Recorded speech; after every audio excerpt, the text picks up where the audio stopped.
Hey, Will here, just in time prepping. Come on out in the garage, we got some talking to do. See you out there. Hey there, Will here, just in time prepping. How are you folks doing this afternoon? Hey, I'm doing pretty good today. I haven't been feeling too good, so really haven't made too many videos. On top of that, you can only come up with so many ideas, and pretty soon you're doing the same thing everybody else is. You're repeating yourself.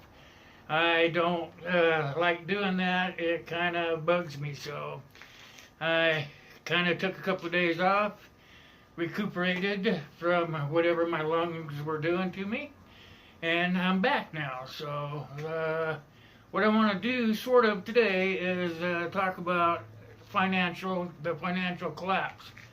But before we do that, I want to tell everybody to take a moment and say a prayer for the people in Texas. They're really being hammered hard with this Hurricane Harvey, and I really hope that everybody will be okay.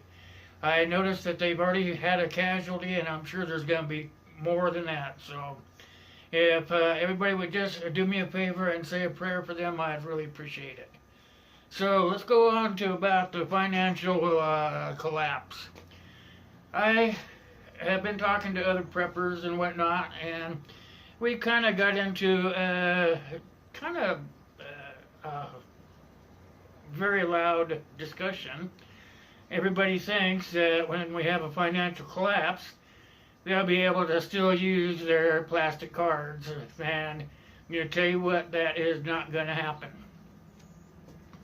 Banks are going to just lock their doors and hunker down pretty much like the people are doing down in Texas, and they're not going to really let too many people have their own money. That's going to really suck.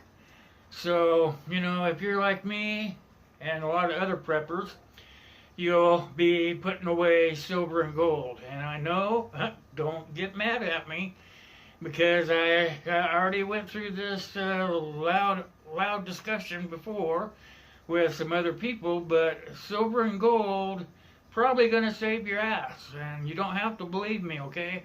Just collect it. I can't afford gold, it's too high, but what I do collect is silver. I collect coins and little ingots, and that's pretty much what you're going to have to use besides your bartering tools. So, I don't make the rules. I just try to figure out what we're going to need. So, I would say to collect gold and silver, because our money is going to be worth crap. And gold and silver probably won't be worth much at first either. So you'll need your bartering tools. So keep the gold and silver put away, and hopefully when everything starts falling back in place monetarily, then you'll have something to start out with. That's my opinion. We already went through this discussion with some other friends, preppers and whatnot, and pretty much gonna have to have that stuff put away. I have mine put away, and I collect all the time. I mean, I don't go out and buy big bundles of everything because I simply can't afford it. But I can buy a little bit here and there and just save it for, I call it my rainy day money. So that'd be something to think about, because the financial collapse will be the first thing to do. If you watch the stock market even, it's climbing, but what happens if it crashes? I mean, everybody's predicting it'll crash. I don't know when, I don't know if it will, I don't know any of that stuff, but I am going to prepare for when it does. Because when it does, all hell is going to break loose. Over the last couple of days, North Korea went ahead and fired a few more missiles. So we have a good reason to start collecting our preps and putting them away and making sure that we have what we need when shit hits the fan. So that's it. If you have any comments about it, just put them down there below in the comment box and we'll talk about it. Or shoot me an email or something like that. We can discuss what you think your options are, and I'll bring them back and we'll talk about them again in another video. But you know, this is my opinion, and I think that you need to start saving gold and silver. You know, that's the money, the dollars and all that baloney is not going to be worth a dime. I mean, seriously, not going to be worth nothing. So you can go ahead, you get mad at me, I don't care, because I'm just saying this is all just my opinion. Here's another thing that I was thinking about also. I'm kind of rambling here, but these are all things that we need to think about. As I sat and was watching the hurricane on TV and listening to everybody on these other channels that I watch, and I also belong to a couple of groups on Facebook that talk about it. And excuse me, I need a drink.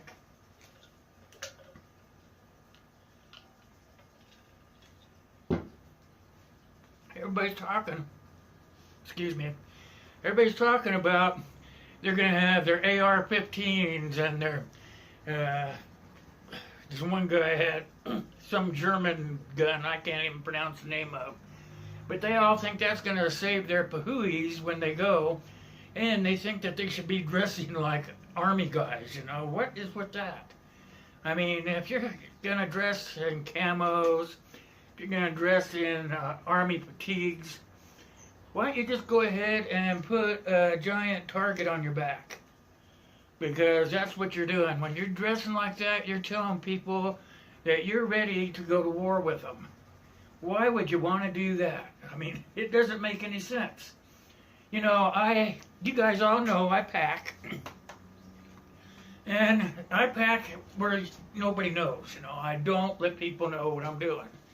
That's what you need to do as preppers. I mean, you don't need to have guns slung over your shoulder and just be walking around thinking that, hey, I'm cool, I'm going to shoot the first mofo that gets in my way. You just well put a target on your back. You've got the camos on, you've got the big old bandana around the head, and you've got your army boots on, you know. Sure, you're going to need a good pair of hiking boots to get a bug out, you know. You're going to be able to go out and survive in the outdoors. You're going to need a good pair of hiking boots, but you don't need army boots. Army boots are like a dead giveaway. You're telling a guy, hey, come get me.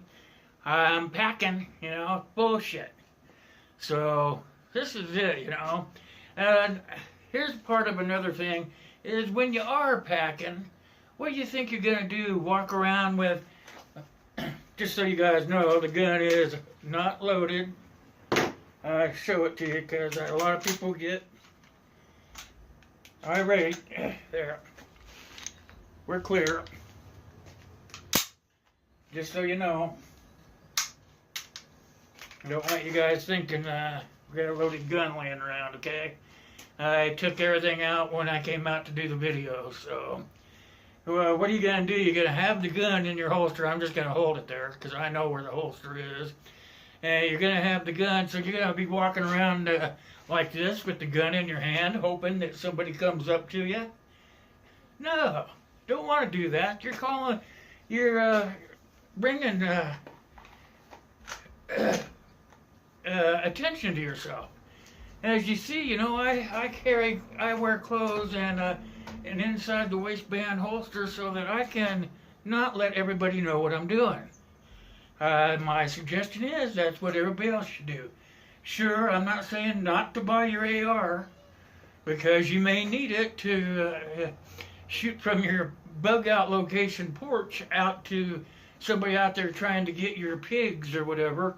But if you're just out walking around, you don't want everybody and their dog to know you're packing heat, you know.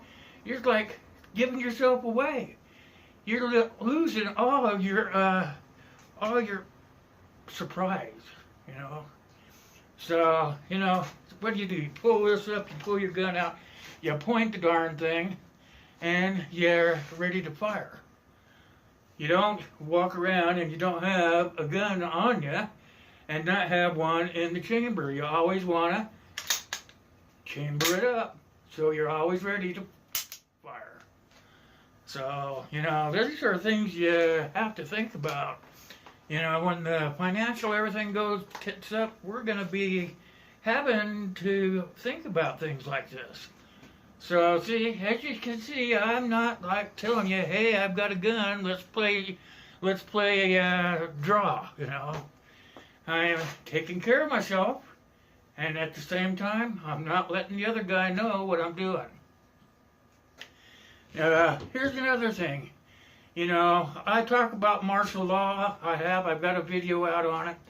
But, you know, when I talk about martial law, I'm not talking about martial law for the whole country. If the government does that, that would be hard for them to keep up with us. You know, they're going to have enough on their hands taking care of trying to get the country put back together. You know, so if they have martial law, they're going to have martial law. Each city or town is going to have their own martial law, and you know they may go door to door, knocking on the door and asking you if you've got any food or anything like that.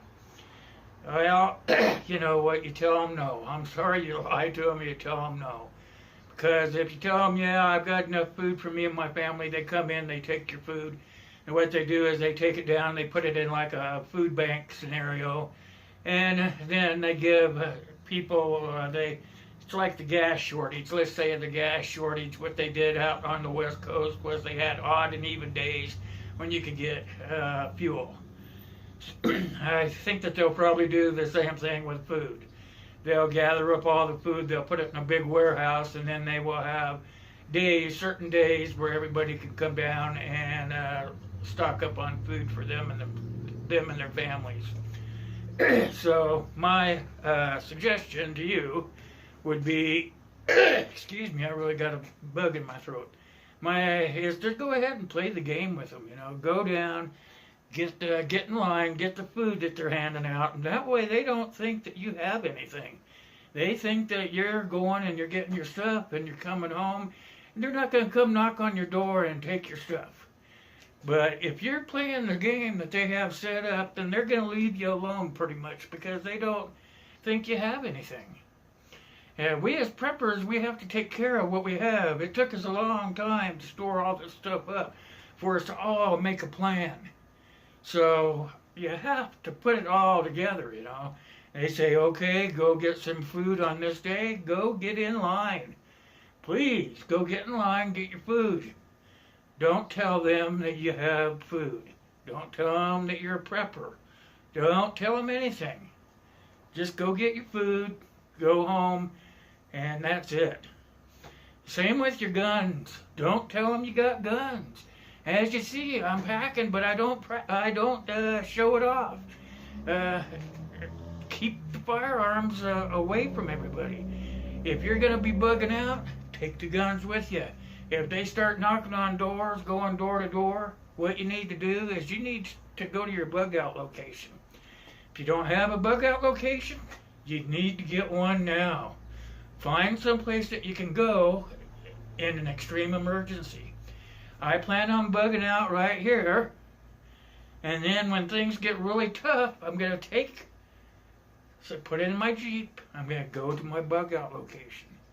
That's when you're going to need the big heavy artillery and all that stuff because you're going to need to protect what you have. You're not going to need that big artillery when you're bugging in. You start flashing all that stuff around and they're going to come take all your crap. I'm not kidding you. So, I'm not trying to scare you, it's just a fact. So, okay, we're going to have a financial breakdown. Then everybody's going to start their prep activity. The town, you're going to go out, you're going to try to help the city, the town, whatever you live in, and you're not going to tell them anything. You're going to do what they want. Don't tell them what you have, don't tell them what your plan is, but go out in the community and try to help someone else. That doesn't mean give them your food. It doesn't tell them, I don't mean go out and say, hey, I've got an AR, what can I do, you know? It's none of that stuff. I'm saying go out and help the community and find out what the responders and everything have going on so that you can go back and make your plan. You already have a plan, but you're going to need to have another plan when you find out what they're doing. Because I'm telling you, if they start knocking on the doors, they're going to take your stuff. That's what it's all about. So, food, water, shelter, clothing, ammunition. That's what you're going to need. And when it gets really bad when you're bugging in, load all your stuff up and go to your bug out location that you already have put away. And hey, before you know it, guess what? You're going to be starting over again. I'm hoping you guys did what I told you way back when and stored up some seeds. Because you're going to need them. When you get to that bug out location, you're going to have to start all over again. And I'm trying to shorten it up here because I'm watching my timer and I don't want to bore you guys. But these are all things that we need to do. And that's what I'm going to leave it at today because I could go on, but I'm trying to keep the videos short so I don't lose your attention. Anyway, I'm wearing one of the just-in-time hats. I'm working on a new logo. I'm going to have some stickers put together with the new logo on them. And I'll be shipping those out to whoever emails me or whatever. If you email me or shoot me a comment or whatever, after I get the stickers and whatnot, I will put one in the mail and send it off to you. I'm trying to do all these things so that I can help you guys. It's all about you guys, not about me. Because anybody that knows anything about Bill, Will, whatever you want to call me, is I have a health condition. So I doubt if I'm going to make it through too far of the SHTF, but I want to make sure you guys can survive. Anyway, so I got the hats, got the t-shirts. If I get 100 subscribers, I'm going to send out a bucket full of survival gear worth $100. And if I get 250 subscribers, I'll send out a bucket full of survival gear that's worth $250. So this is what I'm going to do. I want you guys to leave comments down below. I want you guys to share all of my videos. Send your friends a link and let them see the videos and have them share them with their friends. Because we're in dire times. I'm not trying to scare you, but if you watch the news, that's just what it is. And make sure that if you haven't subscribed yet, subscribe now. Give me a thumbs up. And that's it for today. I hope you enjoyed the video. I hope you got something out of it. If you disagree with me, leave a comment. If you don't disagree with me, leave a comment. So that's it for today. And I really want you guys to know I do this for you. I love you. So God bless me, God bless you, and God bless the US of A. Till next time, catch you later.